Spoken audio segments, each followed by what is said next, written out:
um texto em Jonas, no capítulo de número 1, no versículo de número 7. Eu vou ler esse texto e depois a gente vai dissecar um pouquinho aqui para entender a que ponto estava essa situação. Vamos lá. E diziam uns aos outros: vinde e lancemos sorte, para que saibamos por causa de quem nos sobreveio este mal.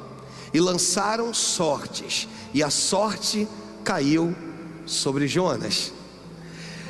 Esse texto, na semana passada, nós falamos justamente a questão de Jonas, no sentido de ter sido desobediente a Deus, de ter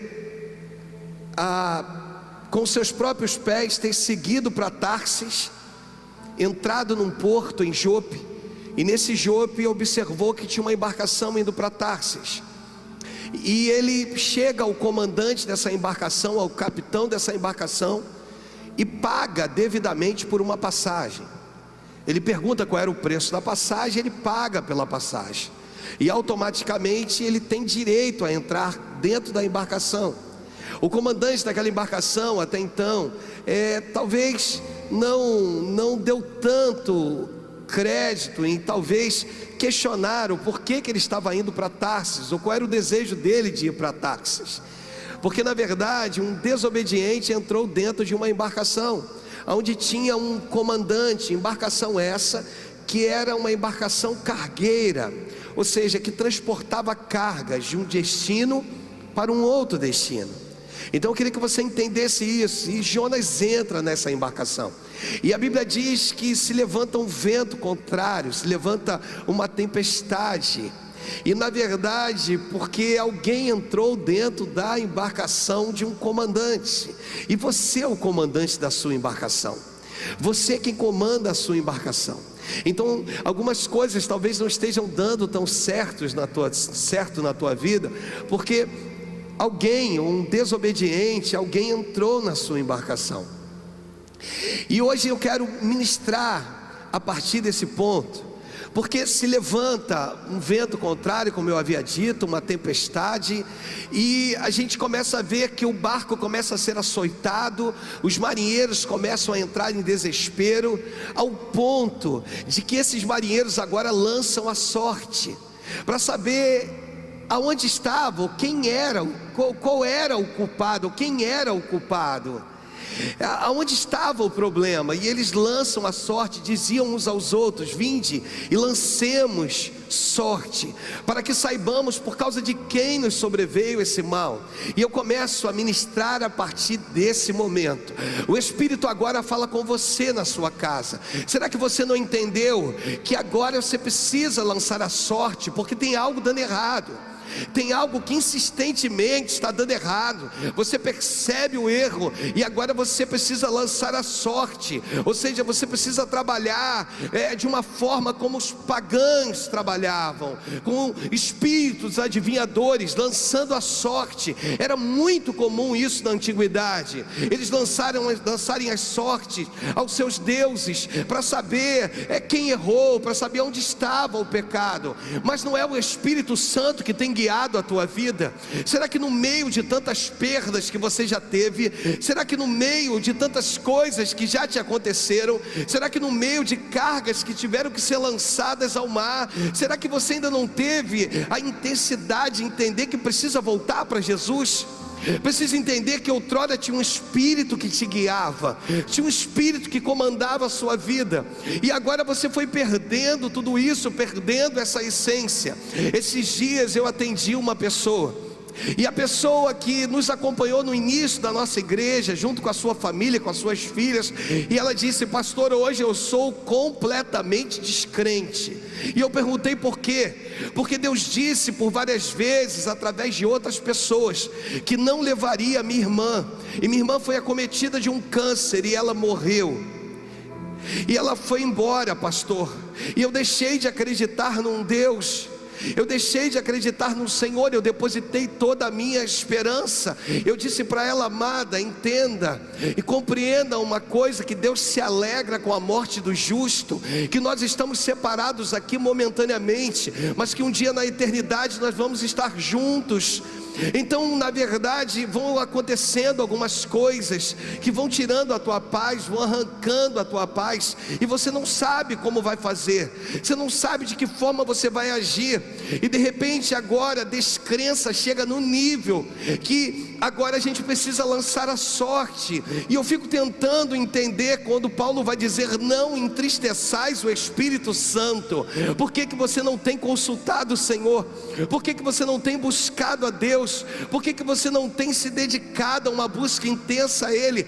Ele é fiel, Ele é capaz de responder às tuas dúvidas, e as tuas dúvidas pairam em torno de alguém que entrou na tua embarcação e você não despertou para isso. Você está insistindo com algo, e agora você quer lançar sorte, porque na verdade o que o Espírito já tem te falado e te mostrado não tem sido suficiente, e você insiste em tudo isso. E o texto é muito claro, porque desse versículo em diante cai sobre Jonas. E no versículo seguinte, o versículo de número 8, o texto vai dizer: então disseram, declara-nos agora por causa de quem nos sobreveio este mal. Que ocupação é a tua? De onde vens? Qual a tua terra? E quem és o teu povo? Quem és tu? Quem és, ou melhor dizendo, e de que povo és tu? Aí o versículo de número 9, o texto vai dizer: e ele lhes respondeu: sou hebreu, temo ao Senhor, o Deus do céu, que fez o mar e a terra. O versículo de número 10 vai dizer: então os homens ficaram possuídos de grande temor. Eles disseram: que é isto que fizeste? Pois sabiam os homens que ele fugia da presença do Senhor, porque lhe havia declarado. Disse-lhe: que te faremos para que o mar se acalme? Porque o mar ia se tornando cada vez mais tempestuoso. Sabe, enquanto um desobediente permanece dentro da nossa embarcação, você vai se deparando com uma tempestade que não para. Em meio ao diálogo, falei disso na semana passada, em meio ao diálogo que vai acontecendo, a tempestade continua. Sabe, irmãos, deixa eu falar algo aqui dirigido ao teu coração. Existem pessoas que elas começam uma caminhada bem, mas daqui a pouco esmurece. Existem pessoas que vão indo no nível de obediência, mas daqui a pouco desobedecem. Daqui a pouco permite que algumas influências, que algumas coisas cheguem e comecem a contaminar a tua vida, contaminar os teus pensamentos. Tem depois uma mente santa. Toca aí na tua cabeça, porque Deus quer te dar uma mente santa. Deus não quer permitir que mais influências possam atrapalhar a tua vida, possam atrapalhar a tua caminhada. Deus quer uma constância contigo nessa terra. Não adianta, um dia tu está bem, um dia tu quer o céu, e no outro você está perdido na terra. Um dia tu quer a presença de Deus e você não se preocupa com nada, e agora de repente você não está entendendo, sabe? E no meio de tudo isso, a tempestade continua. No meio dessa conversa, a tempestade continua, e a tempestade precisa cessar. Tem um Cristo que acalma o vento e a tempestade. Está disponível para a tua vida hoje. Permita que Ele acalme o vento e a tempestade da sua vida. Aí no versículo seguinte, versículo 12, o texto vai dizer da seguinte forma: respondeu-lhe: tomai-me e lançai-me ao mar, e o mar se aquietará, porque eu sei que por minha causa vos sobreveio esta tempestade. Isso é lindo, amados. Aqui está o problema da tempestade já foi descoberto. E no versículo seguinte, versículo de número 13, diz assim: entretanto, os homens remavam, esforçando-se para alcançar a terra. É isso que a igreja precisa entender. É isso que você precisa entender aí, você que está me ouvindo. O problema já foi detectado. O problema está aqui, ó, ele já foi detectado.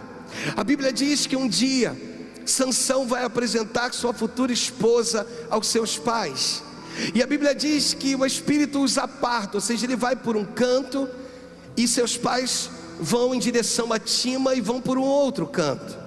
E por onde Sansão está passando, ele se depara com um leão. A Bíblia diz que era um leão novo, que vem na sua direção bramando.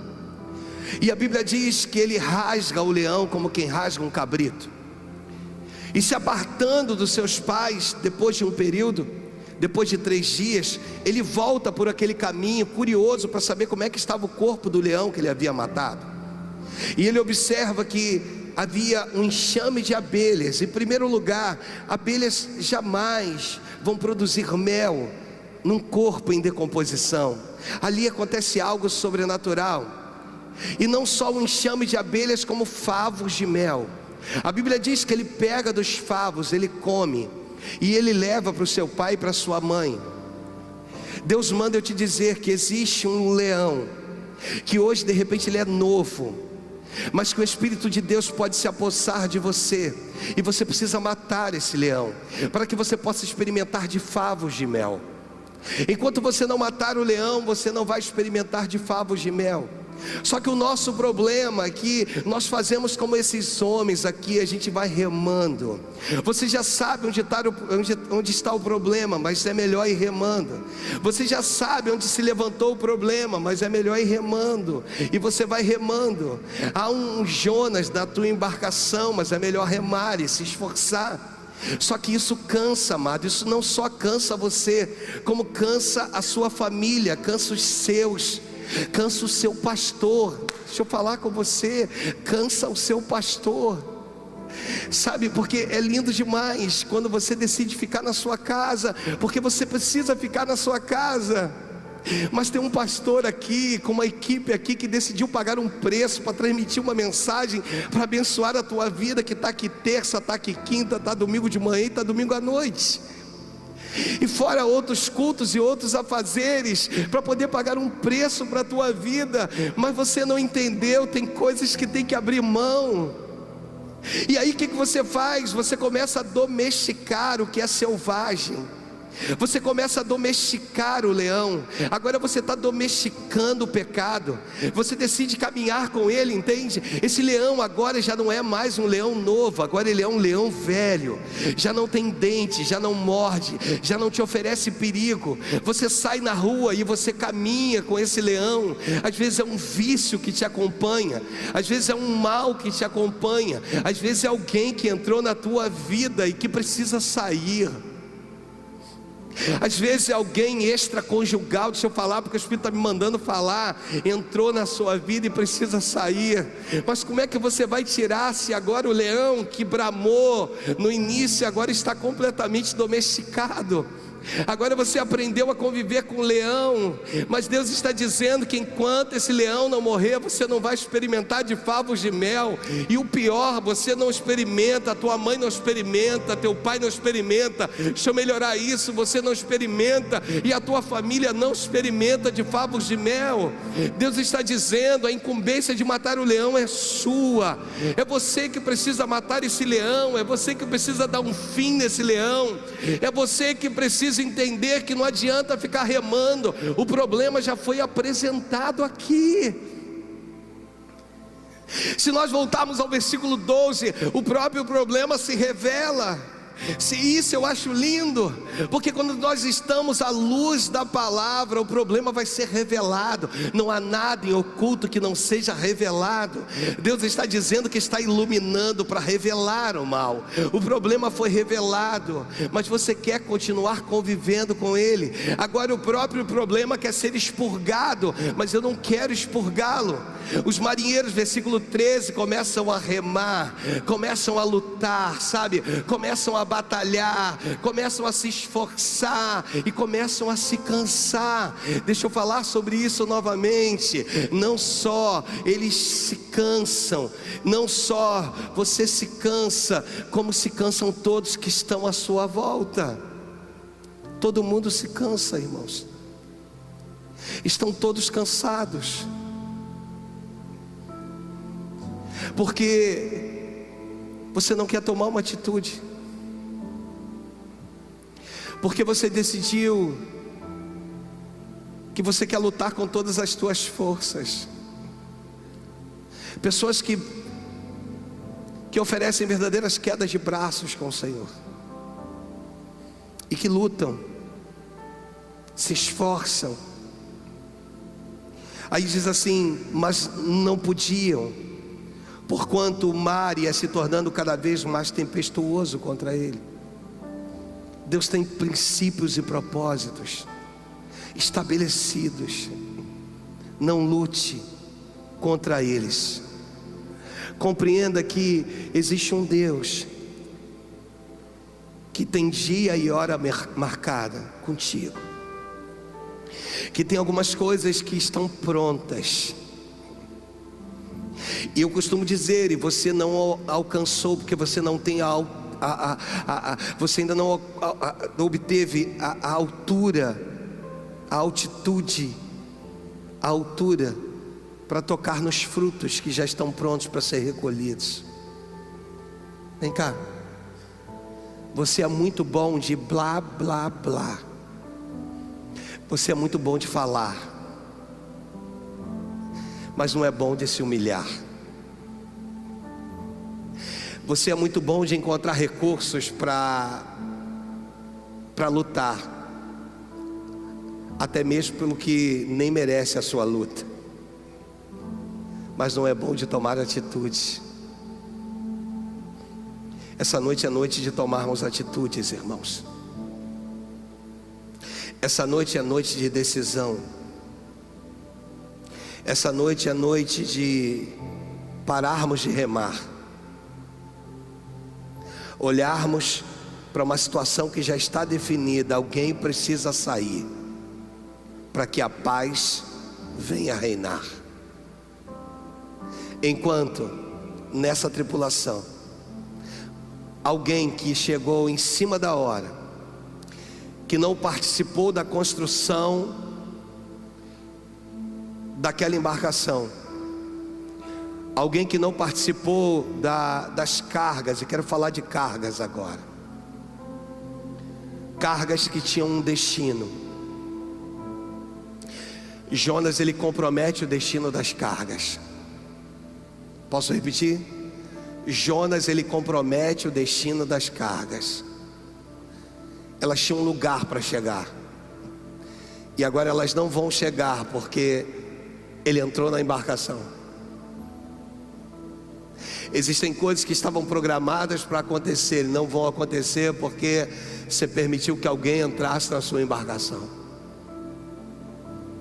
e agora compromete as cargas.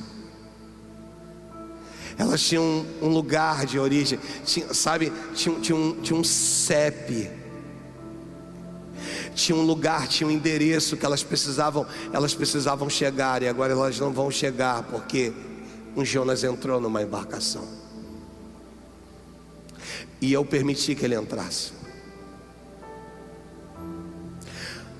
É interessante porque a gente fala muito de Jó, e como Jonas, eu não sei se você sabe, alguns vão dizer que o livro de Jonas, alguns teólogos, que é uma parábola, que é uma história. Algumas pessoas vão dizer que não é um acontecimento verdadeiro. Não importa, eu creio na Bíblia, e ainda que seja uma narrativa, uma parábola, eu creio nela. Mas sendo uma história que o Senhor permitiu para que falasse ao meu coração e ao seu, é algo que começa a mexer comigo por dentro. Porque de uma certa forma eu olho para essa situação e eu vejo, desculpa estar insistindo nesse versículo 13, é porque eu vejo a insistência de alguns. Deus já mostrou, já revelou, Deus já te deu, já deu o caminho. A esposa já até sonhou, Deus deu a revelação a ela, mas você não ouve ninguém, porque você quer fazer exatamente aquilo que você quer.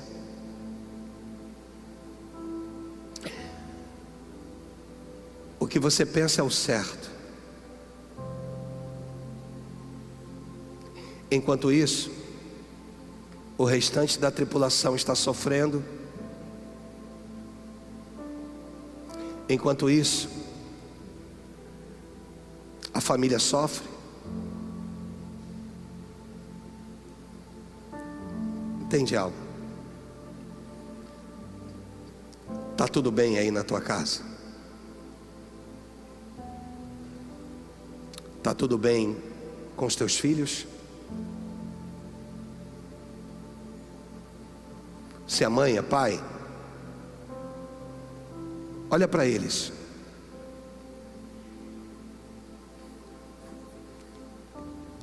Eu estava conversando com uma pessoa, e vou falar de forma muito superficial, mesmo, de verdade. Ela vai entender que eu não estou expondo hora nenhuma. E ela falou para mim assim: pastor, só eu sei, quando Deus me colocou num determinado lugar, a forma que eu entrei, e depois de alguns processos que eu vivi, a forma que eu saí. Hoje o Espírito te pega aí. Para de cobrir o sol com a peneira. Para de cobrir o problema. Eu quero ir para a segunda parte dessa mensagem, mas tem gente remando.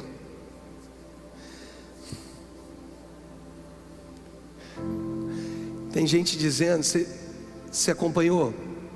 Eu estou acompanhando uma mãe que está vivendo uma luta, uma dificuldade com alguém de dentro da sua casa, uma luta.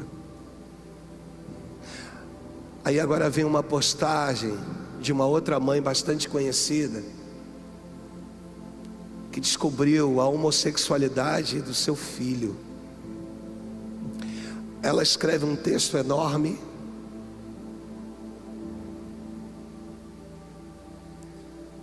parece que para quem está vivendo um problema parecido, se ancorar naquele texto. Eu gosto quando Cristo pergunta para aquele pai, dizendo assim: há quanto tempo se sucede isto? O filho endemoniado, rolando.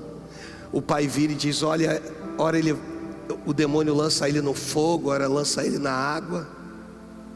Eu não posso fazer nada. E Jesus pergunta: há quanto tempo se sucede isso? Aí o pai automaticamente diz: desde a infância. Eu gosto disso porque é uma pergunta que mexe com a gente, porque afinal de contas Cristo não sabia e não sabe de tudo. Ele não sabia o tempo em que aquele demônio passou a se apossar daquele jovem. Lógico que sabia. Então por que ele pergunta? Ele pergunta para virar para aquele pai e dizer: por que quando o problema era pequeno, você não entregou ele nas minhas mãos? Por que tu esperou ele sair do seu controle para agora entregar nas minhas mãos? Tem um nível de tempestade que está aumentando, porque você não consegue matar o leão. Tem um nível de tempestade que está aumentando, cada vez está se intensificando contra os teus, porque você não consegue resolver esse problema. Vida de cristão, palavra de cristão é sim, sim, não, não. Não dá para ter duas vidas, não dá para ter duas caras, não dá para ter ou tu é obediente ou tu não é. Deixa eu falar para vocês, trabalhadores da nova unção: ou vocês são obedientes ou vocês não são. Deixa eu falar para vocês, pastores do ministério: ou tu é obediente ou você não é. Não tem esse negócio: hoje eu quero obedecer, hoje eu concordo, amanhã eu não concordo. Eu gosto porque quando Eliseu foi tirado, privado da companhia de Elias, foi um carro de fogo que passou entre eles e os dividiu. Hoje qualquer coisa a gente pega Amós 3:3, se a gente não concorda, vamos partir, vamos embora, vai cada um para um lado. A gente quer usar textos bíblicos para tentar nos separarmos uns dos outros. A gente quer usar conceitos e valores próprios. Você não comanda mais a sua vida, é o Senhor quem comanda a tua vida. A tua família não pode ficar pagando por um preço porque tu desobedeceu e você quer continuar desobedecendo. Aí o texto: andarão dois juntos se não houver entre eles acordo, sabe? E aí a gente pega alguns valores, algumas coisas, a gente fica remando, sabe? Pessoas que estão remando não estão entendendo. A arca foi construída, mas não foi dado a ela o direito de navegação. É o Espírito quem tem que me conduzir, é o Espírito quem tem que te conduzir. Vida de homem de Deus e de mulher de Deus é baseado no Evangelho de João, no capítulo 3, no seu versículo de número 8.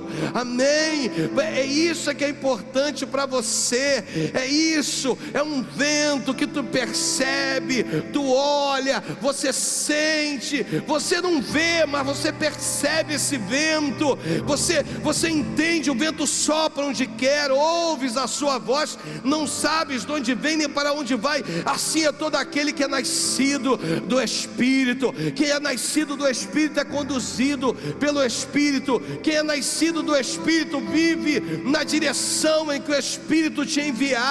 E o Espírito hoje vira para a amada igreja e está dizendo: as coisas não funcionaram ainda, porque tem um Jonas dentro da tua embarcação.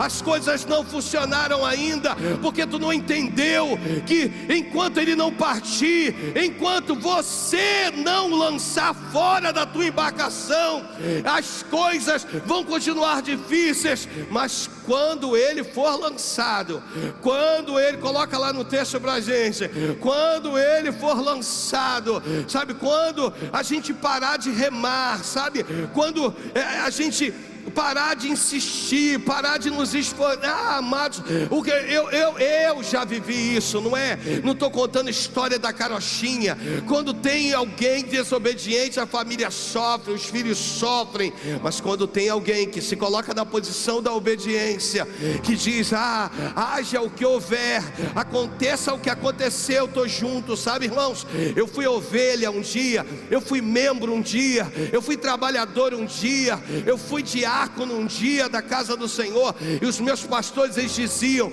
eu lembro uma vez que a nossa igreja abriu uma outra igreja próximo da minha casa, e o meu pastor disse: Alexandre, lá é mais próximo, vai servir a Deus lá, vai lá. Era o mesmo ministério, a mesma igreja, e o meu pastor me direcionou, e ele falou assim: mas antes eu preciso te dizer algo. Quando na nossa reunião, quando eu disse que eu estaria enviando você, todos os nossos trabalhadores e líderes de plantão se opuseram, disseram: pastor, manda outro, não manda o Alexandre. Sabe por quê, irmãos? Porque não é o fato de você ser bom de trabalho, é o fato de você ser obediente. Quando o teu nível de obediência chega num nível que agrada a Deus, vai gerando bênçãos. Eu costumo dizer que hoje eu sou pastor da Nova Unção, mas sou pastor aqui porque antes eu fui obreiro obediente, eu fui um membro obediente, eu fui um diácono obediente aos meus pastores, e um homem extremamente de confiança. Extremamente. Entretanto, os homens remavam, esforçando-se para alcançar a terra, mas não podiam. Não tem jeitinho, não vai dar certo. Não tem jeitinho, não vai fluir. O que você quer? Quer que Deus desenhe agora para você? Porque a mensagem serve para o teu irmão, mas não serve para você? Um dia o Senhor falou isso comigo: não tem jeitinho, ou é ou não é. Não tem jeito, é isso aqui. Viva de forma intensa, porque o mar ia se tornando cada vez mais tempestuoso contra eles.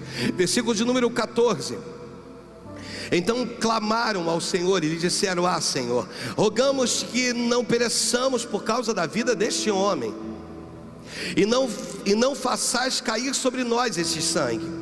Quanto a nós, inocente, porque tu, Senhor, fizestes como te aprouve.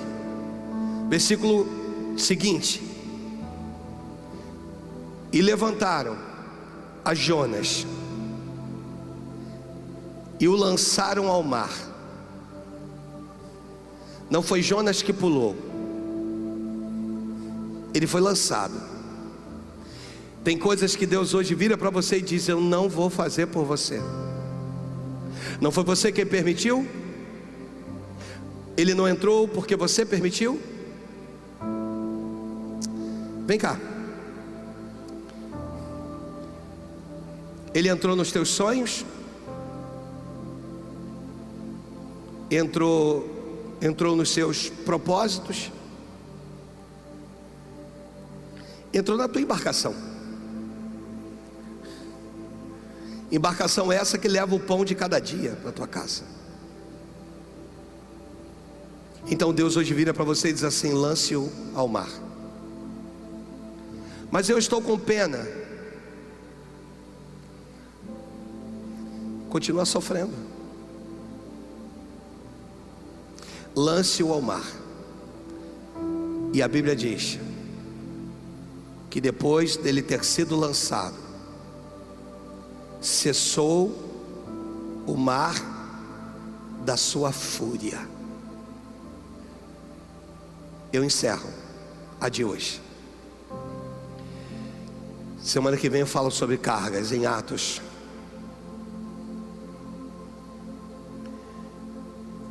A paz chegou. Mas houveram perdas, pastor, houveram. Como é que eu vou fazer? Reconstrói.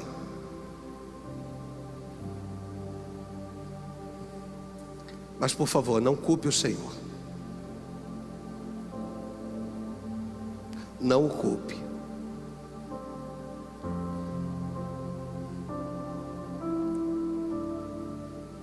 É muito comum entre nós, pastores, pregadores, é muito comum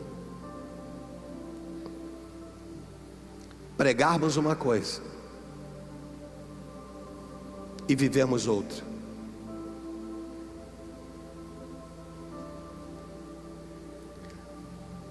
Só que tem uma coisa que alegra o meu coração. Há um grupo que eu não engano. Eu posso enganar a igreja, os músicos, quem me assiste, mas tem um número de pessoas que eu não consigo enganar. Sabe quem os são? Aqueles que convivem comigo dentro da minha casa. A esses eu não consigo enganar.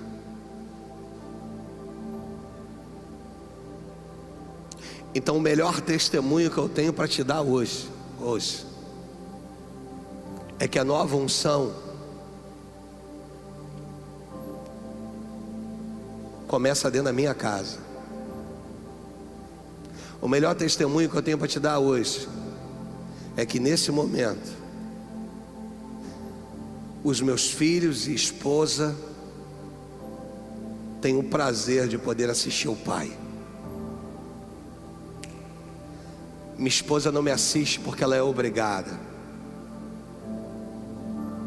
Ela me assiste porque ela tem prazer em me assistir. Esse é o maior legado que eu vou deixar. Muitas outras coisas não vão funcionar. Muitas outras coisas vão se frustrar. Mas ter um lar que adora a Deus junto comigo, isso não tem preço. Depois que Jonas sai da embarcação, cessou o mar da sua fúria, houve paz. Agora eu quero falar com você, Jonas. Você que tem um costume de entrar, agora vai doer um pouquinho, na embarcação de outras pessoas.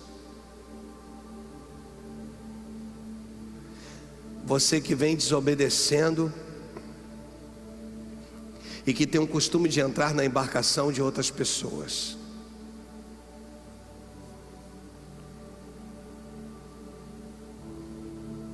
Com você,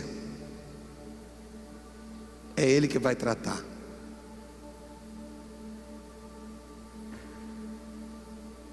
Mas acabou o tempo de destruição. Agora a embarcação cargueira vai contar os destroços, as perdas, e vai ter que dar conta delas. Jonas,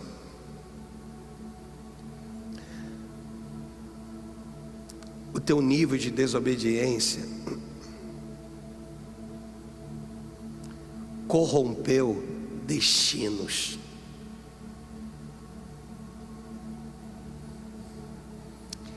Deus tinha destinos para essas cargas,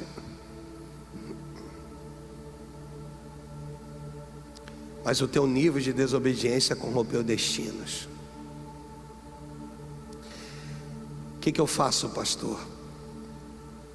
Põe a boca no pó, se é que ainda há tempo. Se conserta.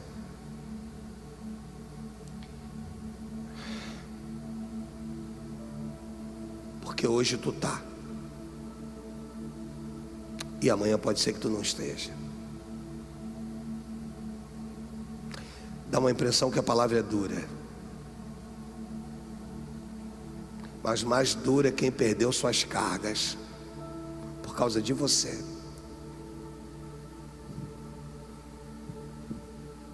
Mais dura é quem foi destruído por sua causa. Hoje,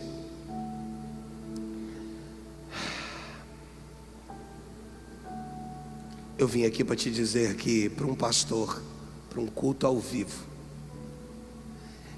tem que trazer uma palavra tão dura como essa. Não é fácil. Eu vim pronto, irmãos, para ministrar Atos 27. Pronto, está tudo marcado aqui. Não tem esboço, mas está tudo marcadinho na minha Bíblia aqui. Tudo marcado, pronto. Só que eu não faço o que eu quero, porque você não é meu, você é dele. Hoje Deus está alinhando as coisas, sabe? E dependendo do teu nível de arrependimento, eu ia falar sobre isso, falei sobre Jó. A gente fala muito sobre Jó, que Deus restaurou, deu em dobro, aquela coisa toda. Mas Deus não ressuscitou os filhos que Ele perdeu. Pastor, mas Deus deu outros 7 homens e 3 mulheres. A Bíblia diz que as mulheres eram as mais bonitas e as mais formosas, e as primeiras, que de repente não eram tão bonitas assim, ou tão formosas assim, mas era filho dele, sangue dele.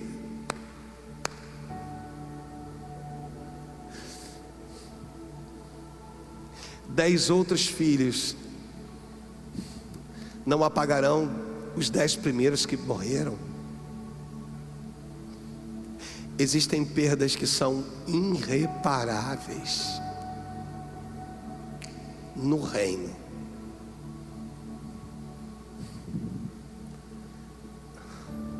Não seja o Jonas dessa geração. Não corrompa destinos. Se tu estava caminhando para o nível de desobediência, obedeça. De um nível de desalinhamento, se alinhe. Porque nesse tempo, na verdade, está faltando tempo.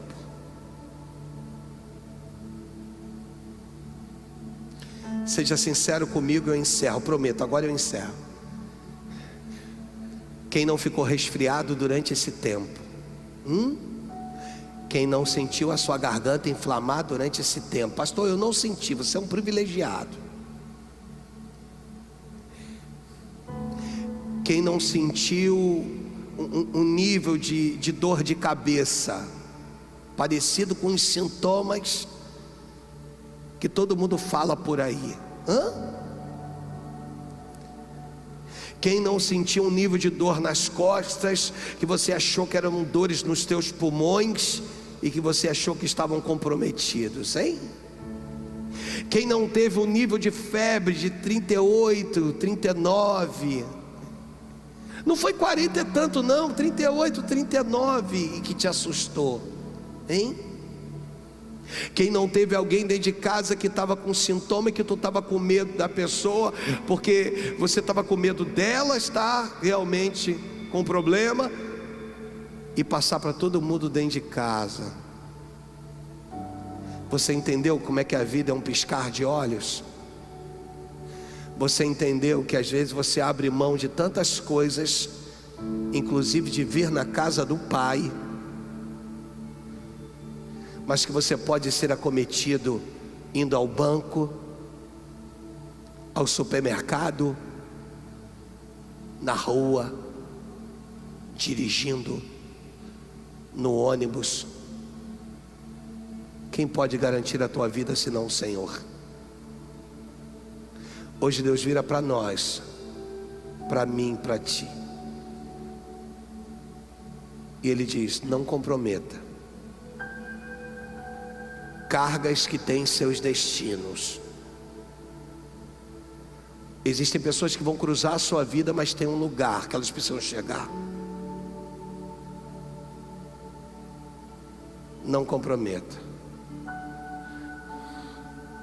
Não dá para você sair do barco, pula fora, mas não comprometa a carga que tem destino, não.